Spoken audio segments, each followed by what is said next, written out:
Hello student, today we have learn class 10th math board प्रश्न पत्र 2022। इसके पिछले वीडियो में ना हम लोगों ने ना बोर्ड प्रश्न पत्र 2020 का सेट ए बी और सी को हल किया था और उसे समझा था।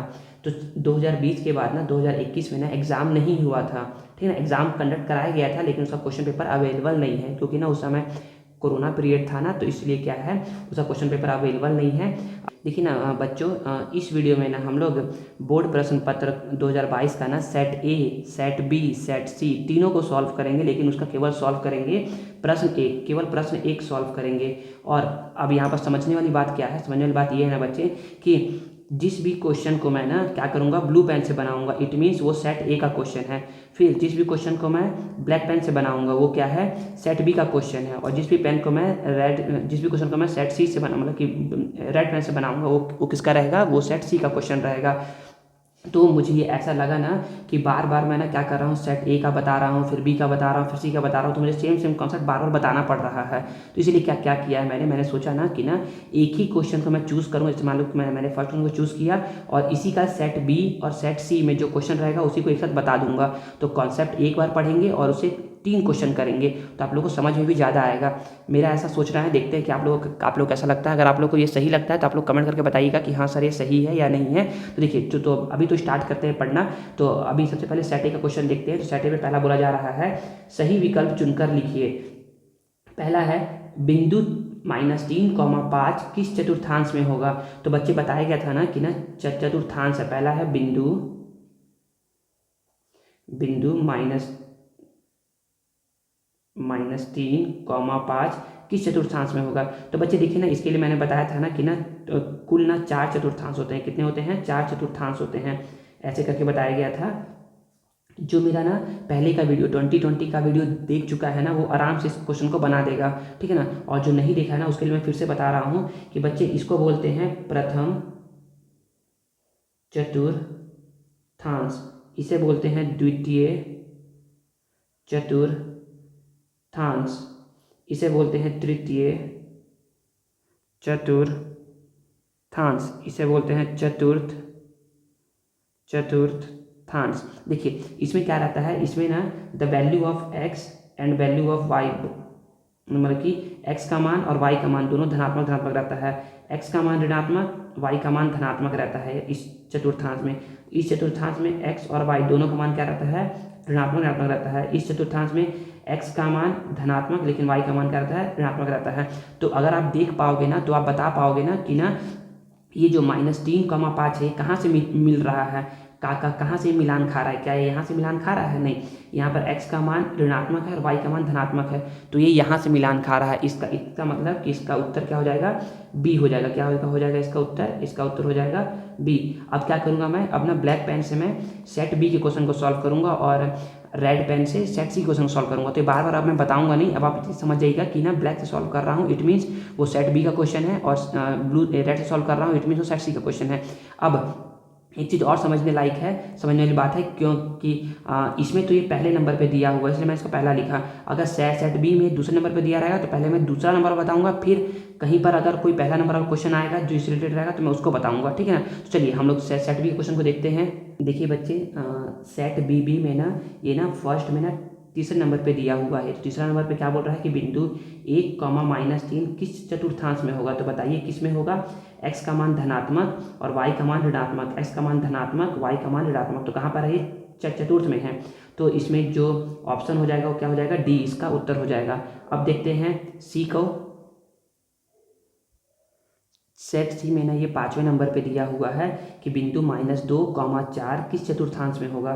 तो -2 मतलब कि x का मान ऋणात्मक और y का मान धनात्मक, तो ये कहाँ पर है, ये है द्वितीय चतुर्थांश में, तो इसमें इसका उत्तर बी हो जाएगा, ठीक है ना। अब क्वेश्चन नंबर सेकेंड सॉल्व करते हैं सेट ए का। देखिए ना इसमें दूसरा प्रश्न क्या हो रहा है, दूसरा प्रश्न बोल रहा है 6 और 4 का समांतर माध्य होता है। तो बच्चे मैंने ना समांतर माध्य बताया था, समांतर माध्य का सूत्र होता है a/b/2। तो पहले में a का मान कितना है, पहला मान होता है a का, दूसरा मान होता है b का।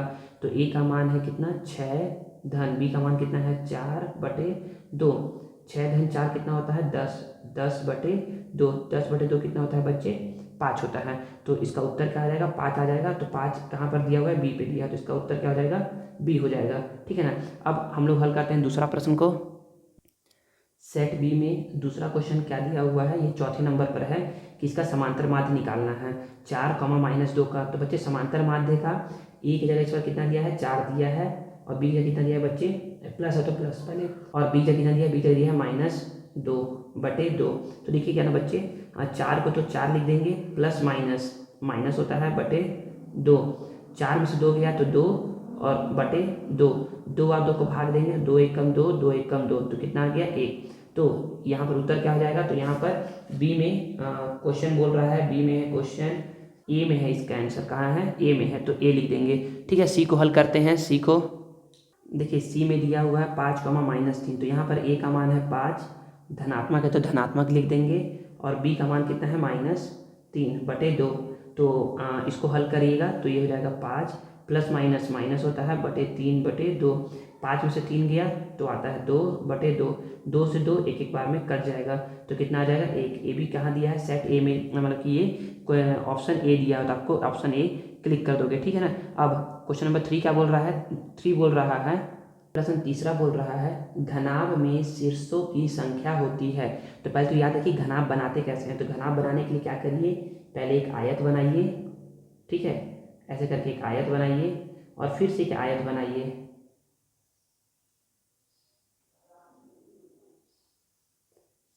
ये आयत बनाए, इसको इससे मिलान करिए, इसको इस सिरे को इस सिरे से, शीर्ष को इस शीर्ष से, ऐसे, तो क्या बन गया, घनाभ बन गया। तो बच्चे घनाभ में शीर्षों की संख्या, तो बच्चे पहले याद है कि शीर्ष होता क्या है। तो बच्चे देखिए ना, शीर्ष जो होता है ना बच्चे, इसको बोलते हैं शीर्ष, इसे क्या बोलते हैं, शीर्ष। ये जहाँ पर 3 रेखा करके मिलती है ना, रेखाखंड, उसको बोलते हैं शीर्ष, इसे क्या बोलते हैं, शीर्ष। तो ये क्या है, शीर्ष है। ठीक है। अब ये जिसको मैं कलर कर रहा हूँ, ये देखिए, जिसको मैं कलर कर रहा हूँ, ठीक है ना, तो जिसको मैंने कलर किया है ना, इसे बोलते हैं सतह। क्या बोलते हैं, सतह, या फिर इसका दूसरा नाम होता है सतह व पृष्ठ। क्या नाम होता है, पृष्ठ, सतह या पृष्ठ। अब देखिए, ये जो ये रेखाखंड है ना, इसको बोलते हैं किनारा। क्या बोलते हैं, किनारा। क्या बोलते हैं, किनारा। ठीक है ना। तो बच्चे देखिए, तो प्रश्न आता है ना, अभी ना बेसिक बता रहा हूँ, अभी क्वेश्चन पे मूव नहीं कर रहा हूँ, अभी बेसिक बता रहा हूँ कि बेसिक क्या है। तो कुल शीर्ष कितने होते हैं, तो गिनिए तो जरा। तो कुल शीर्ष ना, यहाँ लिख रहा हूँ कोष्टक में, 1 2 3 4 5 6 7 8, तो कुल शीर्ष कितने होते हैं, 8 होते हैं।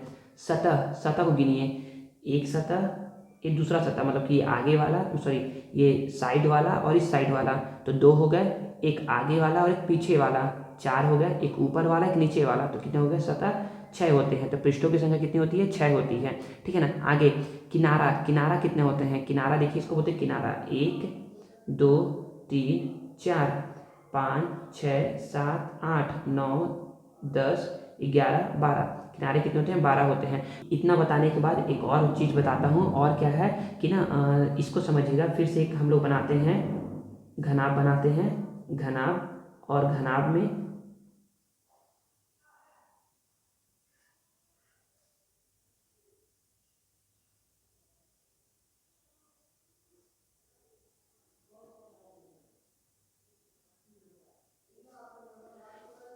ठीक है ना, ये क्या है, घनाभ है। क्या है, एक घनाभ है। तो घनाभ में ना बच्चे याद रखिए, घनाभ में ना याद रखिए, जो ना सतह पे जो तो कुल विकर्ण कितने होते हैं, विकर्ण पूछता है ना, क्या पूछता है, विकर्ण। तो विकर्ण को 2 भागों में बांटा गया है, 2 भागों में। पहला होता है पृष्ठीय विकर्ण, दूसरा होता है आकाशीय विकर्ण। पहला होता है पृष्ठीय विकर्ण और दूसरा होता है आकाशीय विकर्ण। पृष्ठीय विकर्ण क्या होता है, पृष्ठीय नाम में छुपा हुआ है कि पृष्ठ पे बनेगा। कहाँ बनेगा, ये पृष्ठ पे बनेगा। तो पृष्ठ पे कितने विकर्ण बनते हैं, देखिए ना, तो पृष्ठ पे ऐसे करके जो बनता है ना, देखिए यहाँ से ऐसे 1 और यहाँ से ऐसे 2, तो एक पृष्ठ पे बना 2 विकर्ण। कुल होते हैं 6 पृष्ठ, तो 6 × 2 12, कितने विकर्ण बनते हैं, 12 विकर्ण बनते हैं।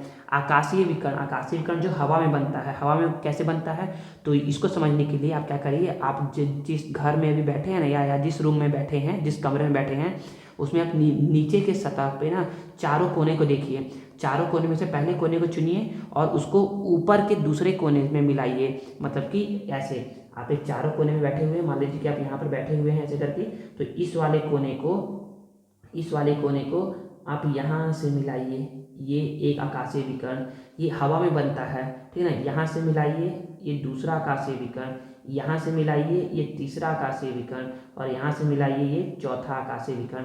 तो कुल होते हैं 4 आकाशीय विकर्ण। और पूछता है कि घनाभ में विकर्णों की संख्या कितनी होती है, तो होती है 16। तो बच्चे घन पूछे या घनाभ पूछे, दोनों में ये सारा सेम होता है, सारा समान होता है, कुछ अलग नहीं होता है। घन पूछेगा तो भी शीर्ष 8, सतह 6, किनारा 12, विकर्ण 16 और पृष्ठीय विकर्ण 12, आकाशीय विकर्ण 4। तो घन के लिए भी यही है, घनाभ के लिए भी यही है। तो अब हम लोग अपने प्रश्न पे आते हैं। प्रश्न क्या बोला जा रहा है, घनाभ में शीर्षों की संख्या होती है। तो शीर्ष कितने होते हैं घनाभ में, तो 8 होते हैं। तो इसका उत्तर क्या हो जाएगा, बी। इसका उत्तर हो जाएगा बी। अब सेट बी का देखते हैं। सेट बी में ये दूसरे नंबर पर है, घनाभ में कुल विकर्णों की संख्या कितनी होती है। तो अभी पढ़े कुल विकर्ण कितने होते हैं, 16 होते हैं। तो इसका आंसर हो जाएगा डी, ठीक है ना। अब हम लोग पढ़ते हैं सेट सी का। अब इसमें बोला जा रहा है, इसमें ये चौथे नंबर पर है, घनाभ में कोरों की संख्या होती है। तो घनाभ में कितने कोर होते हैं, तो बच्चे कोर तो बताया ही नहीं। कोर बच्चे, कोर किनारा को ही बोलते हैं, किनारा को ही क्या बोलते हैं, कोर बोलते हैं। क्या बोलते हैं, कोर। तो घनाभ में कितने विकर्णों की संख्या होती है, तो घनाभ में कोरों संख्या कितनी होती है, कोरों संख्या होती है 12। तो चौथा का ए उत्तर हो जाएगा। तो यहाँ पर चौथा लिखिएगा ना, ये चौथा है, ठीक है ना। अब इसका सॉल्व हो गया। अब देखते हैं क्वेश्चन नंबर चौथा को। चौथा प्रश्न बोल रहा है साइन 30 डिग्री गुणे कॉसेक 30 डिग्री का मान होगा। तो यहाँ पर लिख दो साइन 30 डिग्री गुणे कॉसेक 30 डिग्री का मान कितना होगा। तो बच्चे याद रखिए ना, साइन और कॉसेक दोनों क्या होते हैं कि एक दूसरे के उल्टे होते हैं। क्या होते हैं, उल्टे होते हैं। तो साइन 30 डिग्री का मान होता है बच्चे 1/2, गुणा है तो गुणा।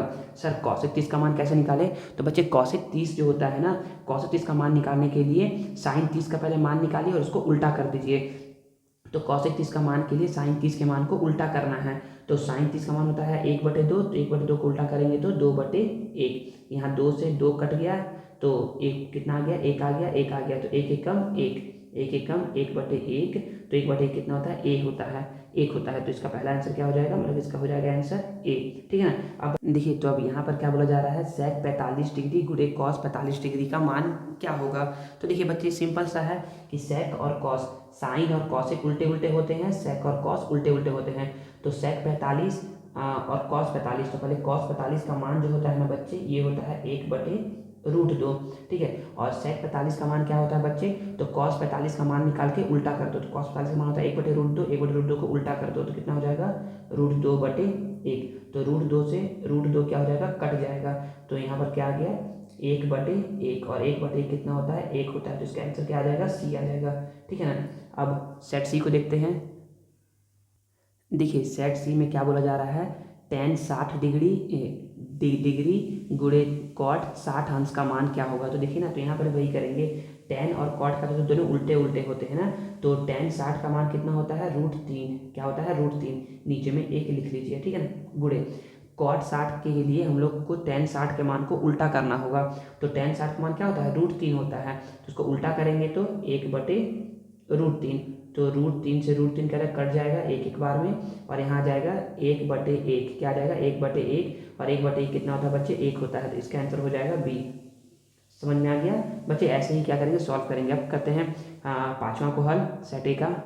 देखिए तो पाँचवा प्रश्न क्या बोल रहा है, पाँचवा प्रश्न बोल रहा है बहुपद इतना के शून्यक ज्ञात करिए।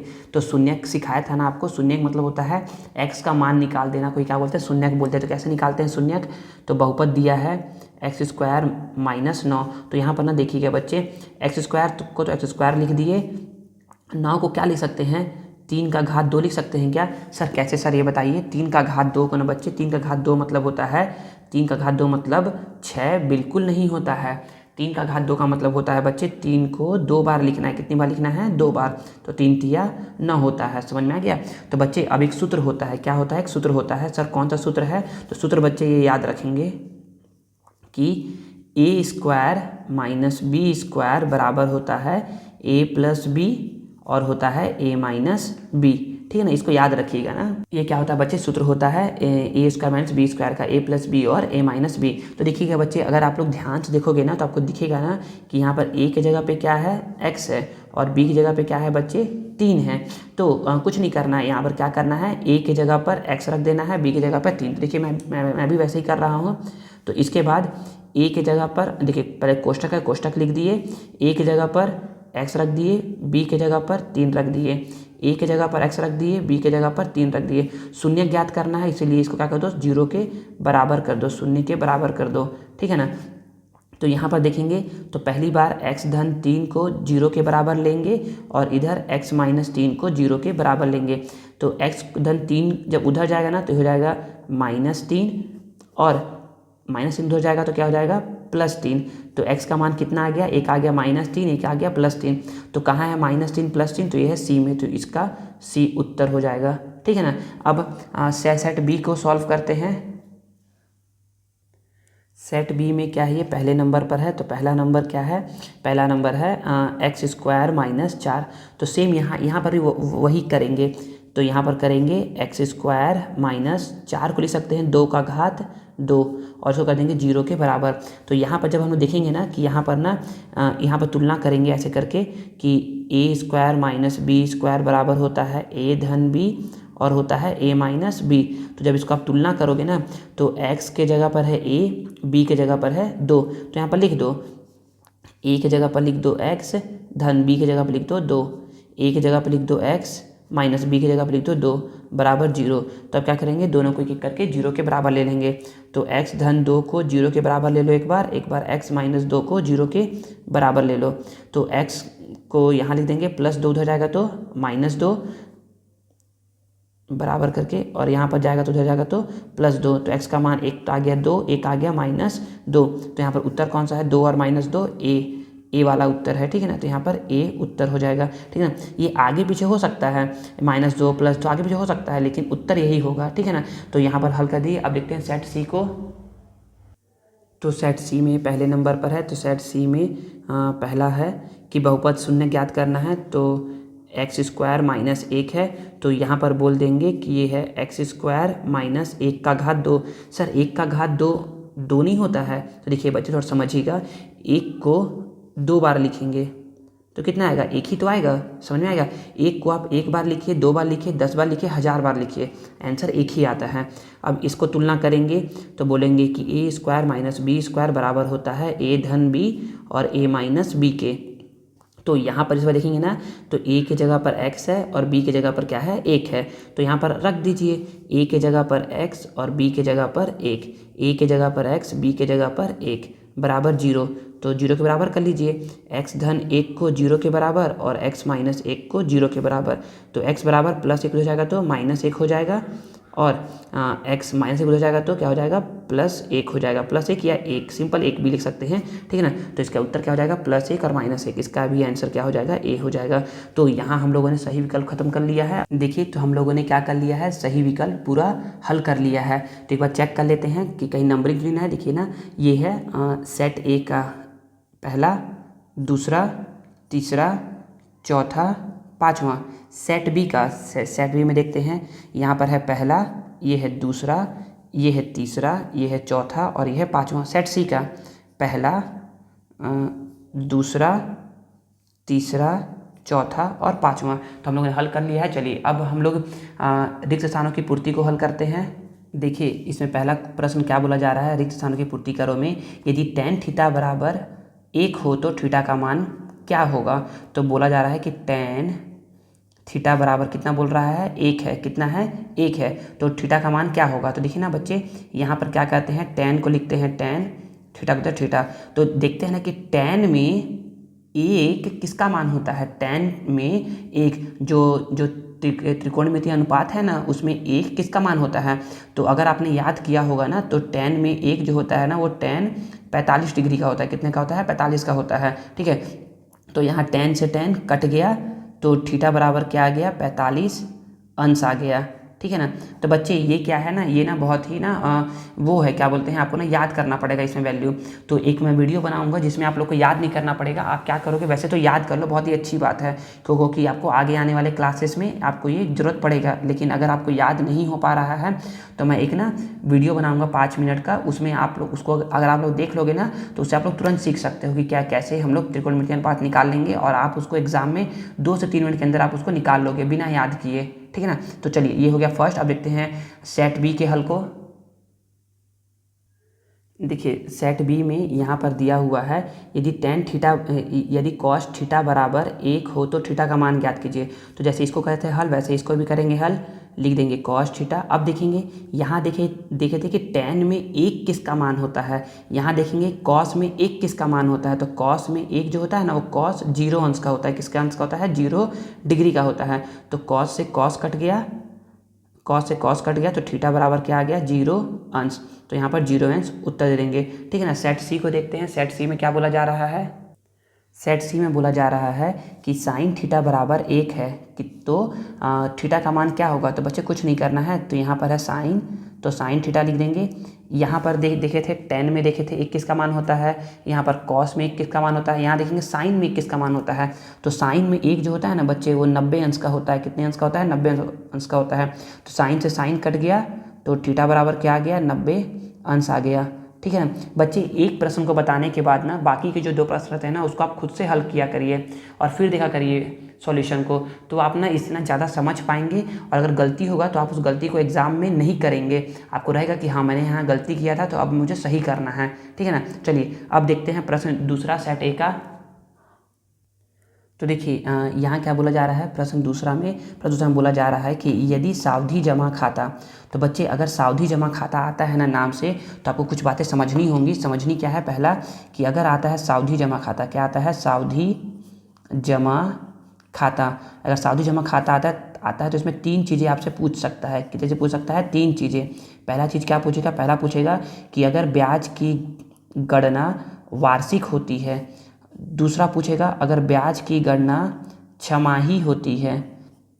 और तीसरा पूछेगा अगर ब्याज की गणना तिमाही होती है तो बताइए क्या क्या हो सकता है। तो बच्चे देखिए ना बहुत आसान है, अगर ब्याज की गणना छमाही होती है ना तो दर हो जाता है आधा। आधा कब होगा, जब हम लोग क्या करेंगे, 2 से भाग करेंगे, ठीक है ना। अब समय क्या होता है बच्चे, समय होता है दुगना, क्या होता है, दुगना या दुगना कब होगा, जब हम लोग 2 से गुणा करेंगे।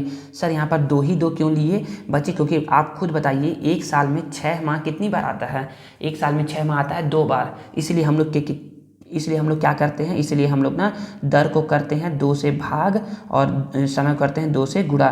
तिमाही, जब तिमाही बोलता है तो तिमाही में आप बताओ खुद, एक साल में कितनी बार तिमाही आता है, 3 माह, तो 4 बार आता है। तो यहाँ पर आधा होता है, यहाँ पर होता है 1/4। क्या होता है, 1/4। 1/4 कब होगा, 1/4 तब होगा ना,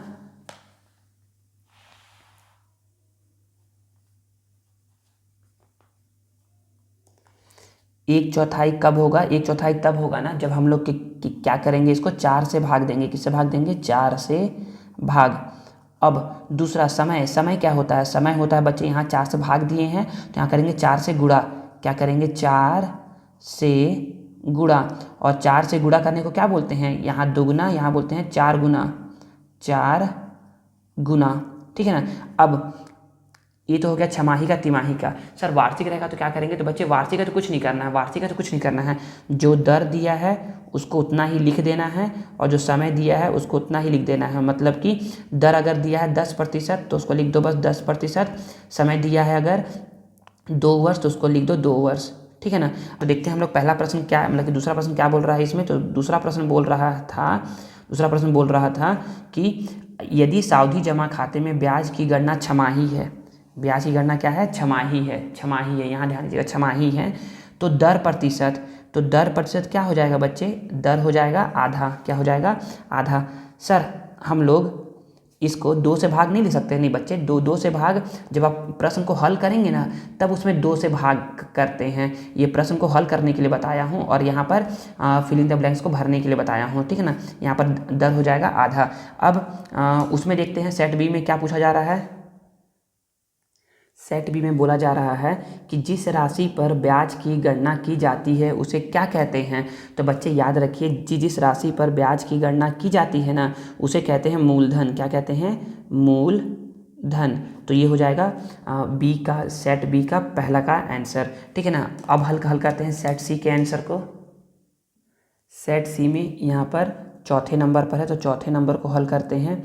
तो यहाँ पर बोला जा रहा है कि यदि सावधि जमा खाते में ब्याज की गणना तिमाही, तो देखिए तिमाही, अब इसको ध्यान से देखेंगे की जाती है, तो दर प्रतिशत क्या हो जाएगा? दर प्रतिशत हो जाएगा बच्चे 1/4। क्या हो जाता है?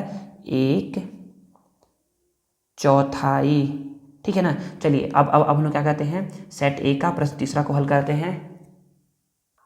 देखिए बच्चे, सेट ए का ना तीसरा प्रश्न क्या बोल रहा है, यदि 16:4:x हो तो x का मान ज्ञात करिए। यहाँ पर x का मान ज्ञात करना है। तो बताया ना बच्चे कि जब भी 3 संख्याएं अनुपात में रहेगी ना तो उसको 4 संख्या बनाओ।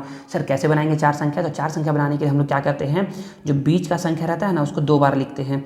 तो लिख दो 16:4 समानुपाते 4:x। देखिए बीच का संख्या कितनी बार लिख दिए? 2 बार लिख दिए। तो यहाँ पर हो जाएगा 16, अनुपात का मतलब होता है बटे 4, समानुपात का मतलब होता है बराबर 4, अनुपात का मतलब बटे x। अब क्या करेंगे, अब करवाएंगे तिर्यक गुणा। क्या करवाएंगे? अब तिर्यक गुणा। देखिए तिर्यक गुणा कैसे करवाएंगे, तो हम लोग 16 का गुणा करवाएंगे x के साथ, 16 का गुणा करवा दिए x के साथ, और 4 का करवा दिए 4 के साथ, ठीक है ना। तो x को यहीं छोड़ दिए, 4 चको 16, और यहाँ पर 16 देखिए गुणे में था ना, तो इधर आएगा तो भाग में। 16 एक बार में 16 से कट जाएगा, तो x बराबर कितना आ गया? 1। तो x का मान कितना आ जाएगा बच्चे? 1 आ जाएगा, ठीक है। समझ में आ गया? इसको ऐसे कर लीजिए,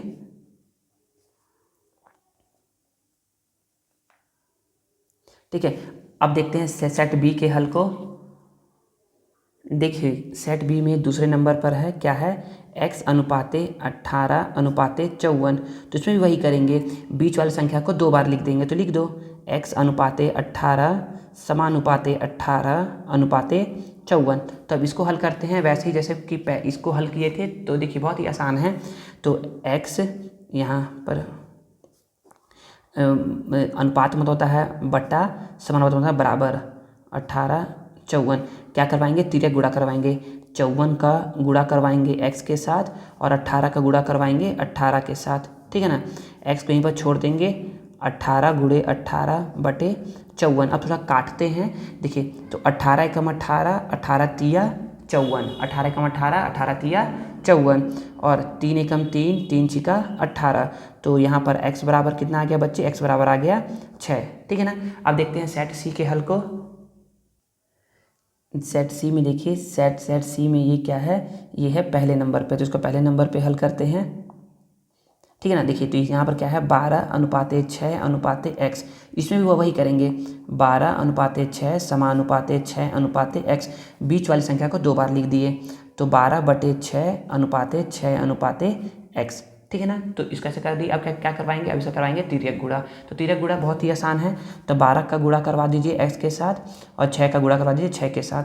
तो x को यहीं पर छोड़ दीजिए, 6 × 6, 12 को गुणे में तो भाग में ले आइए, 6 एकम 6, 6 दूनी 12, 2 एकम 2, 2 तिया 6। तो x बराबर कितना आ गया? 3 आ गया, ठीक है। तो ऐसे ही आप लोग इसको हल करेंगे, और मेरे ख्याल से आप लोगों ने समझ लिया होगा कैसे इसको हल करना है। चलिए अब सेट ए का प्रश्न चौथा को हल करते हैं। तो देखिए इसमें खाली स्थान क्या बोल रहा है, खाली स्थान बोल रहा है चौथा में बोल रहा है कि वृत्त के केंद्र से। तो देखिए ये क्या है, एक वृत्त है। क्या है ये? एक वृत्त है, ठीक है ना। तो समझिएगा, अभी इसका ना कॉन्सेप्ट भी समझाएंगे। पहले तो इतना समझिए कि ये वृत्त का केंद्र है, ठीक है ना। वृत्त के केंद्र से जीवा पर डाला गया लंब। जीवा क्या होता है बच्चे? जीवा ना परिधि के किन्हीं 2 बिंदुओं को स्पर्श करने वाली रेखाखंड को बोलते हैं जीवा। तो ये क्या है? जीवा है। तो वृत्त के केंद्र से जीवा पर डाला गया लंब, जीवा पर क्या डाल रहे हैं हम लोग? लंब। लंब मतलब होता है 90 अंश। जीवा वृत्त के केंद्र से जीवा पर डाला गया लंब, तो मान लो कि ये ए बी है, ए बी जीवा है, और ओ क्या है? वृत्त का केंद्र है। जीवा पर डाला गया लंब जीवा को डैश करता है, खाली स्थान करता है, तो जीवा को समद्विभाजित करता है। क्या करता है? समद्विभाजित। सर समद्विभाजित मतलब समद्विभाजित मतलब होता है कि बराबर बराबर भागों में बांटता है। अगर यहाँ पर सी है ना तो बोल सकते हैं कि AC बराबर BC होगा, ठीक है ना। तो यहाँ पर आप लोग लिखिएगा कि वृत्त के केंद्र से जीवा पर डाला गया लंब जीवा को समद्विभाजित करता है, AC बराबर BC हो गया, ठीक है ना। तो बच्चे इसका भी कॉन्सेप्ट बताएंगे, अभी पहले समझ लीजिए B और C के क्वेश्चन को भी, फिर बताते हैं तीनों का एक साथ।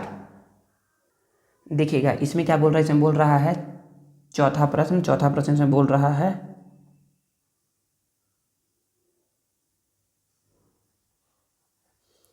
इसमें चौथा प्रश्न वृत्त के केंद्र और जीवा के मध्य बिंदु। तो पहले तो बनाइए एक वृत्त,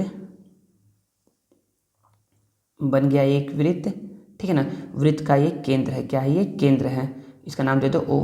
वृत्त के केंद्र और जीवा के मध्य बिंदु, जीवा बना लो, यहाँ पर एक जीवा है, इसका नाम दे दो AB।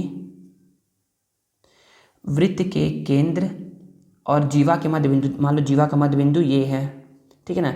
तो वृत्त के केंद्र और जीवा के मध्य बिंदु को मिलाने वाली रेखा, तो वृत्त के केंद्र और जीवा के मध्य बिंदु को मिलाने वाली रेखा, तो वृत्त का केंद्र और जीवा के मध्य बिंदु को मिलाने वाली रेखा डैश होती है, खाली स्थान होती है, तो क्या होती है? लंबवत होती है।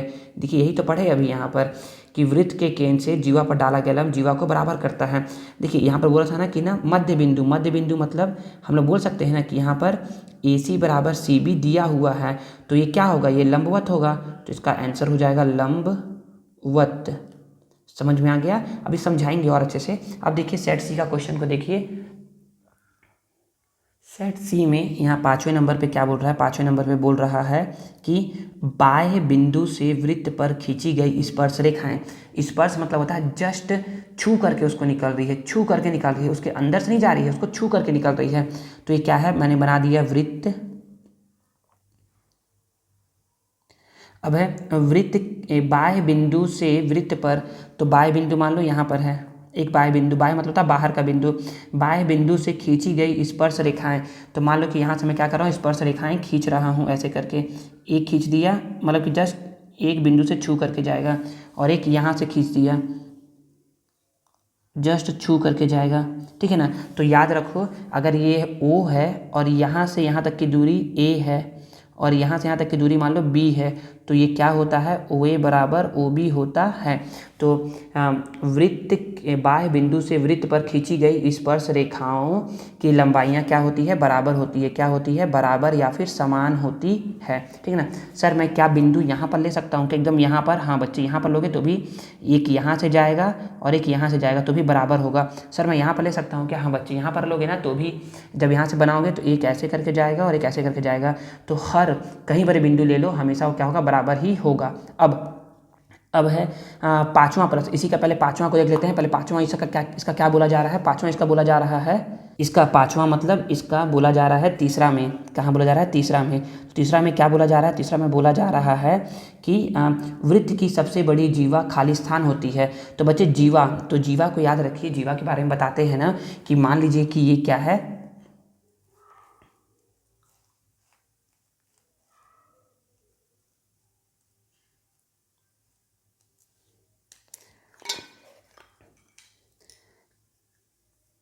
देखिए ना यहाँ पर थोड़ा सा बेसिक को समझिए कि ये क्या है? एक वृत्त है। क्या है? एक वृत्त है, ठीक है ना। अब कुछ कुछ बेसिक को समझिएगा फिर ये 5वां बताते हैं। तो बेसिक ये है ना कि ये इसको क्या बोलते हैं? वृत्त का केंद्र बोल दिए। ये क्या है? O है, ठीक है ना। तो वृत्त के केंद्र से याद रखिए ना, जो परिभाषा बोल रहा है उसको सुनिए। वृत्त के केंद्र से परिधि तक खींची गई या वृत्त के केंद्र से परिधि को मिलाने वाली रेखाखंड त्रिज्या कहलाती है। वृत्त के केंद्र से परिधि तक को मिलाने वाली रेखाखंड त्रिज्या कहलाती है। तो ये मैं यहाँ पर बोल सकता हूँ कि OA क्या है? त्रिज्या है। OA क्या है? त्रिज्या है। OA बराबर त्रिज्या है एक, ठीक है ना।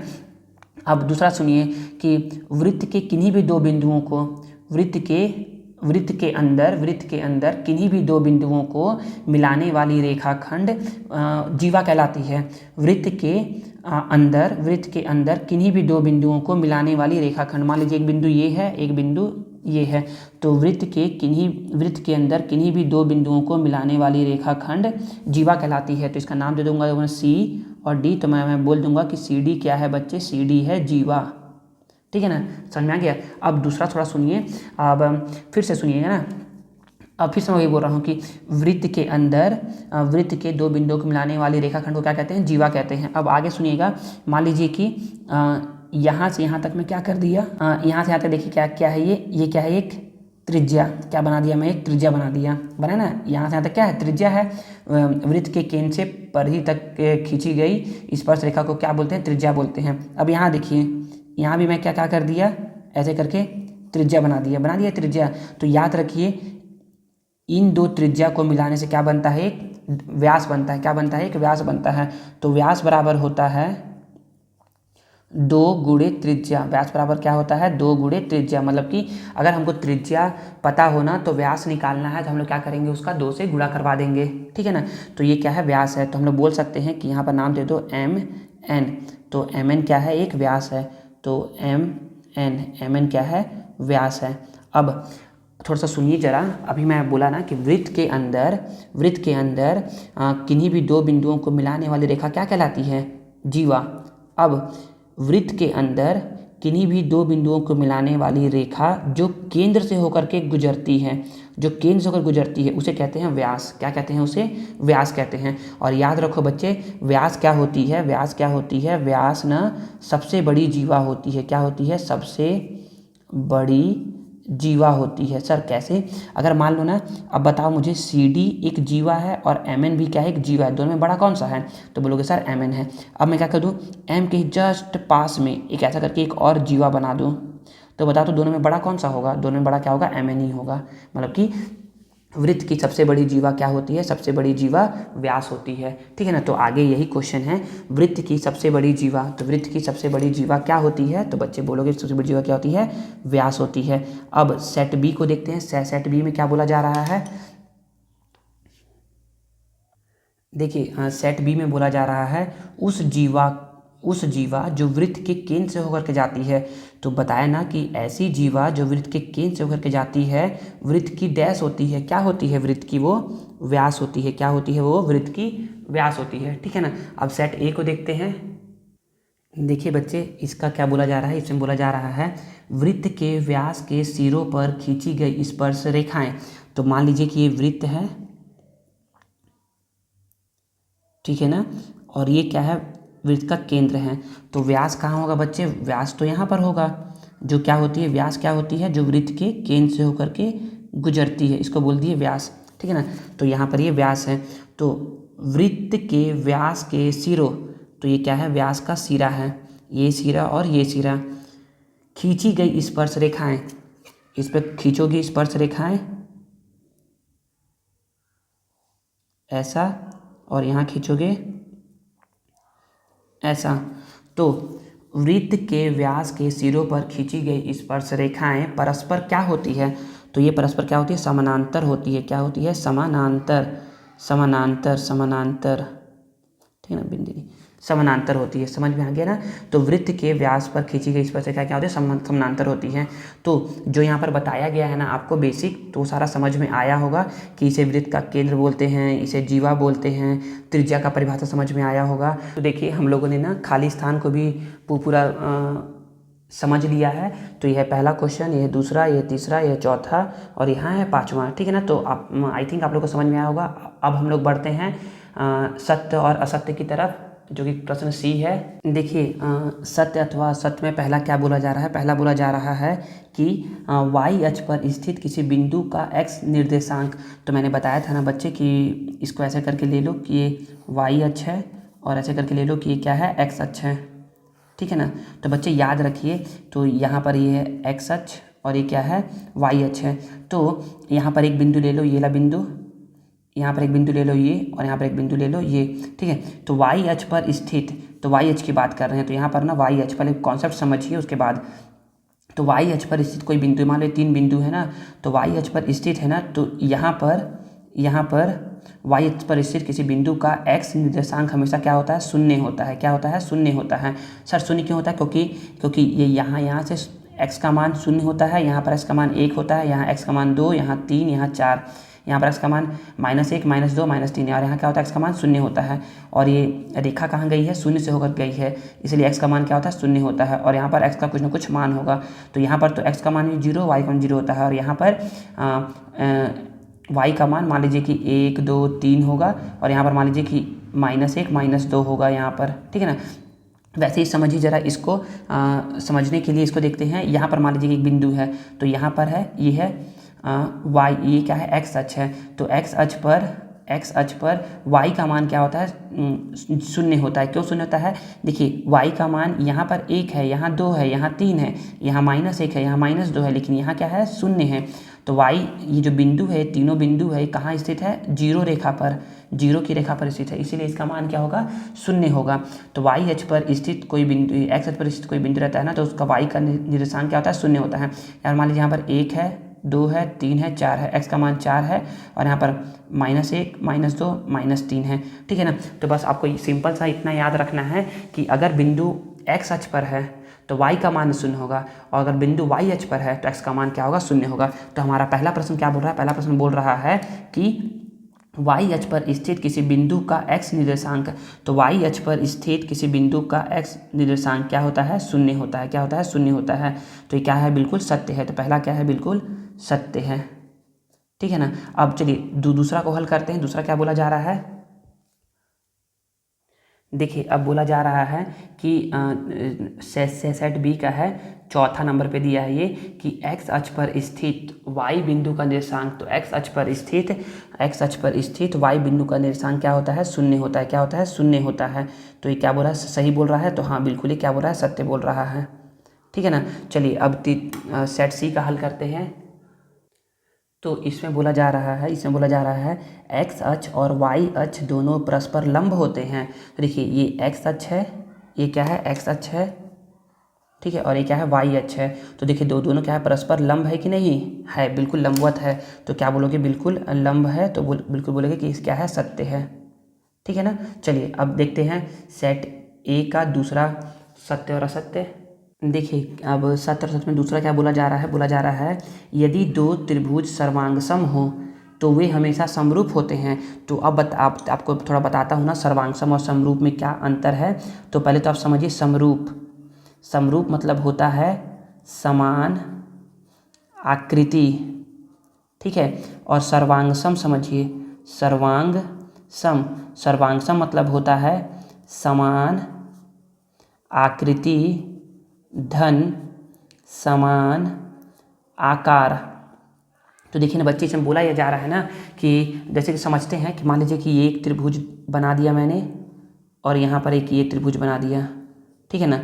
दूसरा मैंने एक त्रिभुज यहाँ पर बना दिया, और एक मैंने वृत्त बना दिया।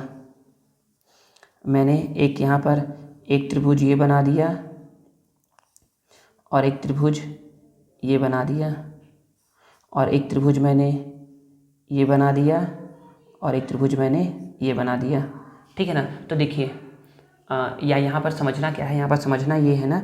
तो मैं पूछता हूँ आपसे कि क्या ये दोनों त्रिभुज समरूप है, तो बोलोगे हाँ सर ये दोनों त्रिभुज समरूप है। ये दोनों त्रिभुज क्या है, समरूप है, क्योंकि इन दोनों की आकृति क्या है, समान है। आकृति मतलब ये दोनों त्रिभुज है।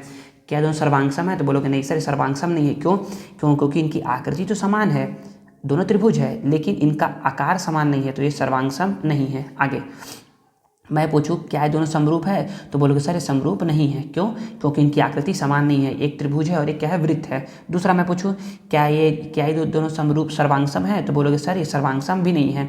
क्योंकि इनकी ना तो आकृति समान है, ना ही आकार समान है।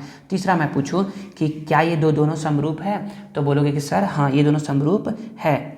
अब मैं पूछूं कि क्या दोनों सर्वांगसम है, तो बोलोगे हाँ सर दोनों सर्वांगसम है।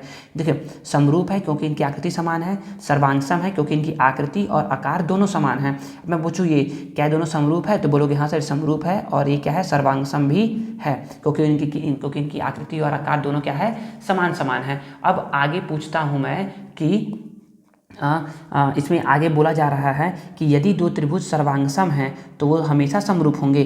देखिए, अगर ये सर्वांगसम है तो ये समरूप होगा ही होगा, सर्वांगसम है तो समरूप होगा ही होगा। जरूरी नहीं कि जो समरूप हो सर्वांगसम हो, ठीक है ना, जरूरी नहीं कि जो समरूप हो सर्वांगसम हो। तो जो सर्वांगसम होते हैं वो हमेशा क्या होते हैं, समरूप होते ही होते हैं। तो ये बात क्या है, बिल्कुल सत्य है, बिल्कुल सत्य है। दूसरा प्रश्न क्या बोला जा रहा है, दूसरा प्रश्न देखते हैं सेट बी का। देखिए, इसमें बोला जा रहा है ना, इसमें बोला जा रहा है यदि दो त्रिभुज समरूप हो तो उनकी संगत भुजाएं हमेशा बराबर होगी। तो ये पहला है ना, इसमें पहला है इसमें, ठीक है ना। अगर दो त्रिभुज समरूप है तो समरूप है तो उनकी संगत भुजा हमेशा बराबर होती है क्या? नहीं, देखो बच्चे, अगर ये समरूप है ना तो ये भुजा और ये भुजा बराबर है, ये भुजा बराबर है, ये भुजा बराबर है, तो नहीं, तो ऐसा नहीं बोल सकते। तो ये क्या है, ये कथन क्या है, बिल्कुल असत्य है, बिल्कुल असत्य है। तीसरा क्या बोला जा रहा है सेट सी में, इसमें देखिए, इसमें चौथा नंबर पे बोला जा रहा है यदि दो त्रिभुज समरूप है तो वो हमेशा सर्वांगसम होंगे। नहीं बच्चे, अगर जो सर्वांगसम है वो समरूप तो होगा ही होगा, सर्वांगसम है तो समरूप होगा ही होगा, सर्वांगसम है तो समरूप होगा, सर्वांगसम है तो समरूप होगा, लेकिन समरूप है तो जरूरी नहीं कि वो सर्वांगसम हो ही। तो ये क्या है, बिल्कुल असत्य कथन है, ठीक है ना। तो चलिए अब आगे देखते हैं प्रश्न तीसरा को। देखिए, प्रश्न है इसमें कि tan 90 माइनस थीटा का मान cot थीटा होता है। तो बोलोगे कि tan 90 माइनस थीटा का मान cot थीटा होता है। तो बच्चे देखिए ना, बताते हैं कि tan 90 माइनस थीटा क्या होता है, cot थीटा होता है। ये एक सूत्र होता है ना, तो इसको याद रखिएगा। तो ये क्या है, बिल्कुल सत्य कथन है। क्या है, बिल्कुल ये सत्य कथन है। तो यहाँ पर ना कुछ बता रहा हूँ, तो इसको याद रखिएगा कि tan 90 माइनस थीटा ये होता है कॉट थीटा। फिर बोलिएगा कि साइन 90 माइनस थीटा ये होता है कॉस थीटा। फिर बोलिएगा कि सेक 90 माइनस थीटा ये होता है बच्चे कॉसेक थीटा के बराबर, ठीक है ना बच्चे। तो इसको आप ये याद रखिएगा कि tan 90 माइनस थीटा क्या होता है, कॉट थीटा होता है। अगर कोई बोले कि कॉट 90 माइनस थीटा क्या होगा, तो बोलोगे tan theta. Cos 90 minus theta क्या होगा, तो बोलोगे साइन थीटा। और कोई बोले कि कॉसेक 90 माइनस थीटा क्या होता है, तो बोलोगे सेक थीटा होता है, ठीक है ना बच्चे। तो इसका ये याद रखिएगा। तो देखते हैं इसमें क्या बोला जा रहा है सेट बी में बोला जा रहा है कि साइन 90 माइनस थीटा बराबर होता है कॉस थीटा के। तो बिल्कुल साइन 90 माइनस थीटा किसके बराबर होता है, कॉस थीटा के बराबर होता है। तो ये क्या है, बिल्कुल सत्य कथन है, ठीक है ना। तो साइन 90 माइनस थीटा किसके बराबर होता है, कॉस थीटा के बराबर होता है, ठीक है। सेट सी का देखते हैं प्रश्न। देखिए, प्रश्न है कि कॉस 90 माइनस थीटा का मान साइन थीटा होता है। तो बोलोगे कॉस 90 माइनस थीटा कितना होता है बच्चे, साइन थीटा होता है। तो ये क्या है, बिल्कुल ये भी बिल्कुल बोल रहा है कि ये सत्य कथन है, ठीक है ना। तो यहाँ पर ये ना उल्टा करके बोल रहा है कि कॉस 90 माइनस थीटा किसके बराबर होता है, साइन थीटा के। तो बिल्कुल ये सत्य कथन है। अब देखते हैं सेट ए का चौथा। देखिए, चौथा बोला जा रहा है जिस राशि पर ब्याज की गणना की जाती है उसे खाली स्थान कहते थे। अब पढ़े थे ना हम लोग पिछले बार। तो जिस राशि पर ब्याज की गणना की जाती है उसे मूलधन कहते हैं। तो बिल्कुल जिस राशि पर ब्याज की गणना की जाती है उसे क्या कहते हैं, मूलधन कहते हैं। और देखिए, यहाँ पर पाँचवां का भी देख। अब देखिए, सेट बी का पाँचवां क्या बोल रहा है, सेट बी का पाँचवां बोल रहा है कि जिस राशि पर ब्याज की गणना की जाती है उसे मिश्रधन कहते हैं। तो नहीं बच्चे, जिस राशि पर ब्याज की गणना की जाती है उसे मूलधन कहते हैं। तो ये क्या है, बिल्कुल असत्य कथन है, ठीक है ना। चलिए अब सेट सी को देखते हैं। देखिए, इसमें क्या बोल रहा है तीसरा में, आवर्ती जमा खाता में ब्याज की दर बचत खाता से अधिक होती है। तो हाँ बिल्कुल बच्चे ना, बिल्कुल सत्य है। आवर्ती जमा खाता में बचत खाते की तुलना में ब्याज की दर अधिक मिलती है। मतलब हम लोग को ना आवर्ती जमा खाता में हम लोग यदि पैसा डालेंगे ना, और जो बचत खाता में कोई पैसा डाला है तो उससे हमको अधिक ब्याज मिलेगा। तो क्या है, बिल्कुल सही है। अब देखते हैं सेट ए का पाँचवां क्या बोल रहा है। देखिए, प्रश्न पाँचवां क्या बोल रहा है, समीकरण निकाय में यदि a1/a2 बराबर b1/b2 बराबर नहीं है c1/c2 के, तो हमें अद्वितीय हल प्राप्त होगा। तो ये सत्य है या असत्य है। तो देखिए ना बच्चे, हल ना, तो हम लोग बोलेंगे कि कुल हल कितने निकल सकते हैं। तो ये हल जो बात कर रहे हैं ना, हल बात कर रहे हैं हम लोग किसका, हम लोग हल बात कर रहे हैं दो चरों का रैखिक समीकरण का हम लोग बात कर रहे हैं कि अगर दो चरों का रैखिक समीकरण है ना, रैखिक मतलब होता है रेखा का समीकरण है और उसमें दो चर है मतलब कि x और y है ना, तो उसके कितने हल निकलते हैं, तो उसके कुल 3 हल निकलते हैं। कितने हल निकलते हैं? कुल 3 हल निकलते हैं। कौन कौन से हल होते हैं समझते हैं, देखिएगा बहुत आसान है। तो पहला हल होता है बच्चे, पहला हल होता है अनंतः अनेक हल। क्या होता है पहला होता है अनंतः अनेक हल। क्या होता है? पहला होता है अनंतः अनेक हल। देखिए, और दूसरा होता है अनंतः अनेक हल के बाद होता है कोई भी हल नहीं। या तो दिए गए समीकरण का अनंतः अनेक हल होगा, या कोई भी हल नहीं होगा, या तो अद्वितीय हल होगा। क्या होगा? अद्वितीय हल होगा। तो देखिए अब बच्चे, अब कब अनंतः अनेक हल होगा, कब अद्वितीय हल होगा, कब कोई भी हल नहीं होगा? तो जब हम लोग रैखिक समीकरण को हल करेंगे ना, तो हल करने पर क्या आएगा? अगर a1/a2 का मान b1/b2 का मान c1/c2 के बराबर आ जाता है, तो हम लोग इसको बोलते हैं कि इस वाली स्थिति में हमें अनंतः अनेक हल मिलेगा। कोई भी हल नहीं का क्या होता है? तो कोई भी हल नहीं का होता है कि अगर a1/a2 बराबर आ गया b1/b2 के और ये बराबर नहीं है c1/c2 के, तब उस समय होता है कि कोई भी हल आपको समीकरण का प्राप्त नहीं होगा। अद्वितीय हल क्या होता है? जब a1/a2 का मान b1/b2 के बराबर नहीं आता है ना, तो उस समय जो स्थिति बनती है, इस स्थिति को बोलते हैं हम लोग कि हमें समीकरण का अद्वितीय हल प्राप्त होगा। अब sir a1 b1 b2 c1 c2 कैसे निकालेंगे? तो बच्चे मान लीजिए ना कि यहाँ पर ना एक समीकरण लिख रहा हूँ, उस समीकरण को समझिएगा। यहाँ पर समझिएगा ना कि यहाँ पर लिखा जा रहा है कि यहाँ पर एक समीकरण है, मान लीजिए 5x धन 3y बराबर 3, ठीक है। और यहाँ पर है -4x धन 7y बराबर 6। तो देखिए बच्चे, इसको ना तुलना करते हैं। किससे तुलना करते हैं? तुलना करते हैं इसका a1x धन b1y बराबर c से और a2x धन b2y बराबर c से। तो यहाँ पर ना ये c1 और c2 होगा। तो अब देखो, इसे तुलना करेंगे ना तो बच्चे बहुत आसान है। पहले समीकरण का तुलना आप पहले समीकरण से करिए। तो जब आप तुलना करेंगे तो आपको a1 बराबर, तुलना करने पर आपको क्या मिलेगा थोड़ा समझिएगा बच्चे। तुलना करने पर देखिए ना, x का x से तुलना हो गया तो a1 बराबर कितना आ गया? 5। b1 कितना आ जाएगा? y का y से तुलना हो गया तो b1 बराबर आ गया 3। c1 बराबर कितना आ जाएगा? तो c1 बराबर आ जाएगा 3, ठीक है ना। वैसे ही a2 बराबर कितना आ जाएगा? तो a2 और x का तुलना कर, तो x का x से तुलना हो गया तो a2 बराबर आ गया -4। b2 का मान कितना आएगा? तो b2 देखिए y से तुलना हो गया तो b2 का मान हो गया 7। C2 का मान कितना आएगा बच्चे? तो C2 देखिए, C2 का तुलना 6 से होगा तो कितना आ जाएगा? 6 आ जाएगा। तो इस तरीके से हम लोग क्या करते हैं, a1 a2 b1 b2 और c1 c2 का मान निकालते हैं और देखते हैं। जैसे कि ना, मान लीजिए कि यही समीकरण दिया रहता और पूछा कि इसका अनंतः अनेक हल है, कोई भी हल नहीं है, या अद्वितीय हल है, तो हम लोग देखेंगे ना a1/a2 कितना आ रहा है? 5/-4 और b1/b2 कितना आ रहा है? 3/7 आ रहा है। मतलब कि ये वाला स्थिति को ये संतुष्ट कर रहा है। इसका मतलब कि इस दिए गए समीकरण का अद्वितीय हल होगा। तो चलिए, तो हम लोग तो जब ऐसा क्वेश्चन आएगा ना हल करने वाला, तो हम लोग उसको करके बताएंगे। लेकिन अभी तो आप क्या करिए, अभी तो समझिए कि प्रश्न क्या बोला जा रहा है। तो प्रश्न बोला जा रहा था कि यदि समीकरण निकाय में a1/a2 b1/b2 का मान इक्वल है और c1/c2 का मान इक्वल नहीं है, तो उस समय अद्वितीय हल होता है? नहीं, उस समय कौन सा हल होता है? कोई भी हल नहीं होता है। तो क्या है? गलत बोल रहा है, मतलब कि ये क्या है? असत्य कथन है। क्या है ये? असत्य कथन है। दूसरा को समझते हैं। देखिए, यहाँ पर बोला जा रहा है कि समीकरण निकाय में यदि a1/a2 बराबर होगा b1/b2 के, तो हमें अद्वितीय हल प्राप्त होगा।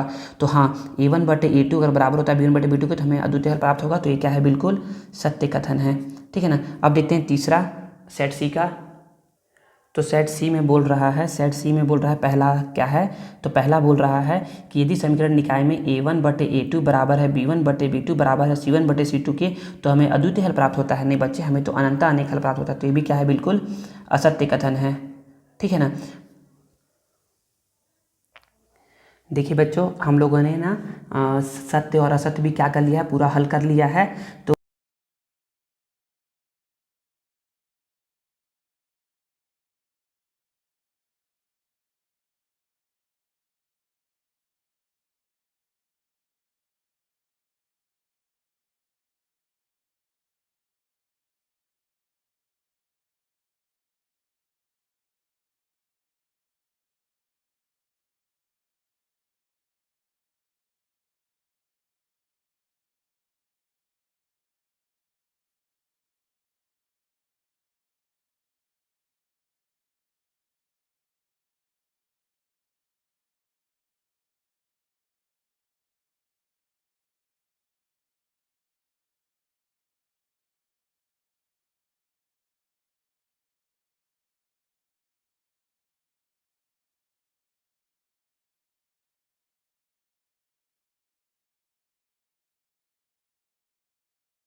आज का वीडियो केवल यहीं तक। अगले वीडियो में हम लोग ना प्रश्न 2 से हल करना चालू करेंगे। अगर आप लोगों को मेरा मेहनत और ये वीडियो पसंद आया है तो प्लीज़ प्लीज़ प्लीज़ इसे लाइक करिए, कमेंट करिए और उन दोस्तों के साथ ज़रूर से ज़रूर शेयर करिए और चैनल को सब्सक्राइब करना ना भूलें। मिलते हैं नेक्स्ट वीडियो में। Thank you.